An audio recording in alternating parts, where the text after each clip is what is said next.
Halo, selamat pagi. Kembali lagi bersama Miss dalam proses pembelajaran melalui daring. Semoga kita semua masih tetap dalam keadaan yang sehat dan juga tetap bersemangat. Hari ini kita akan mempelajari ilmu pengetahuan alam. Untuk itu, silakan persiapkan buku pena 5B-nya halaman 1 sampai 9. Namun sebelum kita mulai pelajaran, ada baiknya kita berdoa. Dalam nama Bapa dan Putra dan Roh Kudus. Amin. Salam Maria, penuh rahmat, Tuhan sertamu, terpujilah engkau di antara wanita, dan terpujilah buah tubuhmu Yesus. Santa Maria, Bunda Allah, doakanlah kami yang berdosa ini, sekarang dan waktu kami mati. Amin. Dalam nama Bapa dan Putra dan Roh Kudus. Amin. Hari ini kita masuk pada tema 4, subtema pertama, dengan materi organ peredaran darah pada manusia dan fungsinya, manfaat peredaran darah lancar, dan peredaran darah hewan dan fungsinya. Untuk itu silahkan diperhatikan ya. Yang pertama, organ peredaran darah pada manusia dan fungsinya. Apakah kamu pernah merasakan denyut jantungmu sendiri? Jika kamu ingin merasakannya, cobalah letakkan tangan kananmu pada dada bagian kirimu. Kamu akan merasakan denyut jantungmu sendiri. Jantung merupakan organ yang sangat penting bagi tubuh. Jantung berfungsi untuk memompa darah ke seluruh tubuh. Di dalam darah terdapat oksigen dan zat makanan yang diperlukan untuk metabolisme tubuh. Metabolisme adalah segala proses pembentukan dan penguraian zat di dalam tubuh. Selain itu, darah yang dipompa oleh jantung juga membawa hasil metabolisme seperti karbon dioksida untuk dibuang keluar tubuh.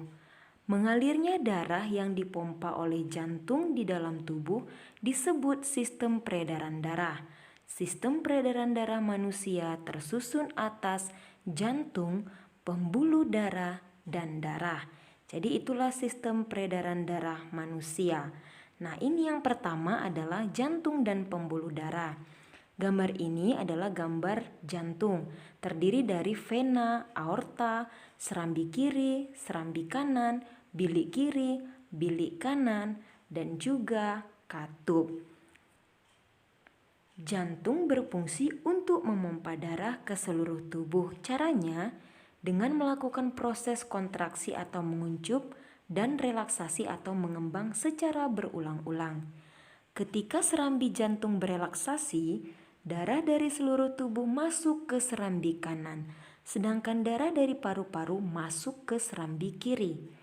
Ketika serambi jantung berkontraksi, darah dari serambi kanan masuk ke bilik kanan, sedangkan darah dari serambi kiri masuk ke bilik kiri. Pada saat bilik jantung berkontraksi, darah dari bilik kanan menuju paru-paru, sedangkan darah dari bilik kiri menuju ke seluruh tubuh. Jadi ini proses peredaran darah melalui jantung. Ketika mengalir dari jantung ke seluruh tubuh atau sebaliknya, darah berada dalam pembuluh darah. Pembuluh darah terdiri dari 3 jenis, yaitu yang pertama, arteri, yaitu pembuluh yang dialiri darah dari jantung ke seluruh tubuh dan paru-paru. Kedua, kapiler, pembuluh yang dialiri darah dari sel-sel tubuh. Ketiga, pena, yaitu pembuluh yang dialiri darah dari seluruh tubuh dan paru-paru menuju kembali ke jantung. Jadi inilah jenis-jenis pembuluh darah. Berikut ini perbedaan antara pembuluh arteri dan pembuluh vena. Pembuluh arteri yang pertama terletak di bagian dalam tubuh. Kedua, dinding pembuluh tebal, kuat, dan elastis. Ketiga, aliran darah berasal dari jantung. Keempat, denyut terasa atau seirama denyut jantung. Sedangkan pembuluh vena yaitu terletak dekat permukaan tubuh atau tampak kebiru-biruan. Kedua, dinding pembuluh tipis dan tidak elastis. Ketiga, aliran darah menuju jantung. Yang keempat, denyut tidak terasa. Jadi inilah perbedaan antara pembuluh arteri dan pembuluh vena. Berdasarkan alirannya, darah mengalami dua macam peredaran, yaitu peredaran darah besar dan peredaran darah kecil. Perhatikan aliran peredaran darah berikut. Yang pertama, peredaran darah besar. Peredaran darah ini mengalir dari jantung ke seluruh tubuh, lalu kembali ke jantung. Prosesnya diawali dari bilik kiri menuju aorta, menuju kapiler seluruh tubuh, menuju vena atas dan bawah, lalu menuju serambi kanan. Yang kedua, peredaran darah kecil. Peredaran darah ini mengalir dari jantung ke paru-paru, lalu kembali ke jantung. Prosesnya diawali dari bilik kanan menuju arteri paru-paru, menuju paru-paru, menuju vena paru-paru, dan yang terakhir menuju serambi kiri. Jadi inilah ya proses aliran peredaran darah besar dan proses aliran peredaran darah kecil. Selanjutnya, darah. Darah tersusun dari plasma darah dan sel-sel darah. Plasma darah tersusun dari air dan zat-zat yang terlarut. Sel-sel darah terdiri atas sel darah merah atau eritrosit, sel darah putih atau leukosit, dan keping darah atau trombosit. Berikut ini beberapa fungsi darah. Pertama, mengedarkan zat makanan ke seluruh tubuh, dilakukan oleh plasma darah. Kedua, mengangkut oksigen ke seluruh tubuh, dilakukan oleh sel darah merah. Ketiga, membasmi kuman yang masuk ke dalam tubuh, atau dilakukan oleh sel darah putih. Yang terakhir, menutup luka, dilakukan oleh keping-keping darah. Jadi inilah ya beberapa fungsi dari darah.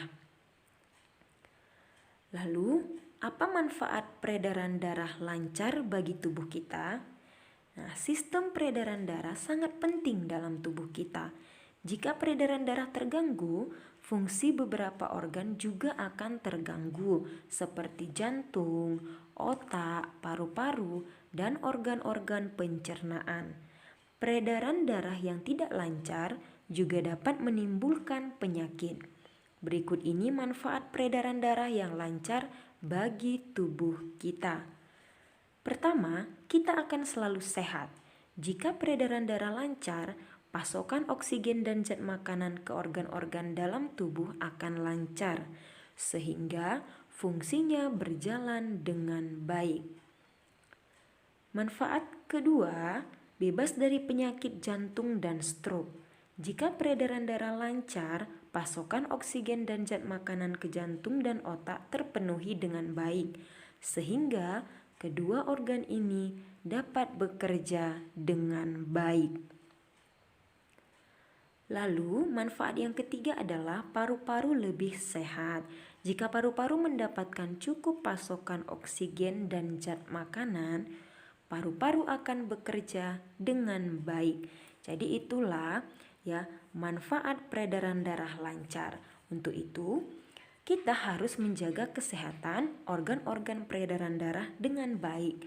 Misalnya, makan makanan yang bergizi seimbang, olahraga teratur, dan istirahat yang cukup agar ya sistem peredaran darah kita lancar.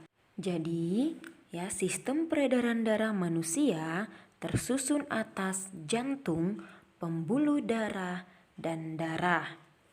Lalu selanjutnya kita akan mempelajari peredaran darah pada hewan dan fungsinya. Sama seperti manusia, hewan juga memiliki sistem peredaran darah. Organ-organ peredaran darah hewan tersusun dari jantung dan pembuluh darah. Peredaran darah hewan terbagi menjadi dua macam, yaitu peredaran darah terbuka dan peredaran darah tertutup. Pada peredaran darah terbuka, darah tidak selalu berada dalam pembuluh darah dan tekanan aliran darahnya lebih lambat. Sedangkan pada peredaran darah tertutup, darah selalu berada dalam pembuluh darah dan tekanan aliran darahnya lebih cepat. Itulah perbedaan peredaran darah terbuka dan peredaran darah tertutup. Perhatikan sistem peredaran darah beberapa hewan berikut. Pertama, serangga. Sistem peredaran darahnya memiliki sistem peredaran darah terbuka. Darah disebut hemolimfa pada serangga mengisi seluruh rongga tubuh dan berfungsi mengedarkan zat makanan namun tidak dapat mengangkut oksigen. Serangga juga memiliki jantung dan pembuluh darah. Struktur jantung pada serangga masih sederhana sehingga disebut jantung pembuluh. Yang kedua, cacing. Sistem peredaran darahnya memiliki sistem peredaran darah tertutup. Cacing memiliki pembuluh darah dan jantung pembuluh. Jantung cacing memompa darah dari jantung menuju pembuluh darah bagian atas, lalu ke bagian bawah, lalu ke seluruh tubuh. Itulah sistem peredaran darah dari serangga dan sistem peredaran darah dari cacing. Selanjutnya, ikan. Sistem peredaran darahnya memiliki sistem peredaran darah tertutup. Jantung ikan memiliki dua ruang, yaitu satu serambi dan satu bilik.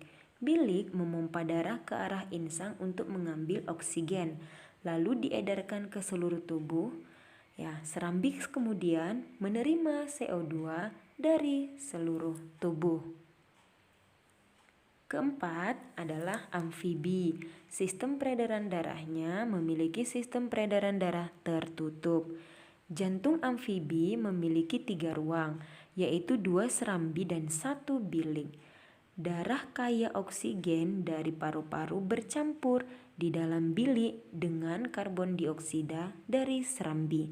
Darah kaya oksigen kemudian dipompa ke seluruh tubuh dan darah kaya karbon dioksida dipompa ke paru-paru. Kelima, reptilia, burung, dan mamalia. Sistem peredaran darahnya memiliki sistem peredaran darah tertutup. Jantung reptilia, burung, dan mamalia memiliki 4 ruang seperti manusia, yaitu 2 serambi dan 2 bilik. Pada jantung reptilia, sekat antara bilik kiri dan bilik kanan belum sempurna, sehingga terjadi percampuran darah kaya oksigen dan karbon dioksida. Adapun pada burung dan mamalia, 2 serambi dan 2 bilik terpisah sempurna. Jadi inilah sistem peredaran pada hewan. Yang pertama tadi serangga, cacing, ikan, amfibi, reptilia, burung, dan mamalia. Jadi materi kita pada hari ini menjelaskan mengenai organ peredaran darah pada manusia dan fungsinya, manfaat peredaran darah lancar, dan yang terakhir adalah sistem peredaran darah pada hewan dan fungsinya. Untuk itu silakan pelajari kembali bukunya di rumah ya, supaya kamu lebih paham. Sampai di sini dulu materi IPA kita pada hari ini. Salam sehat untuk kita semua. Terima kasih.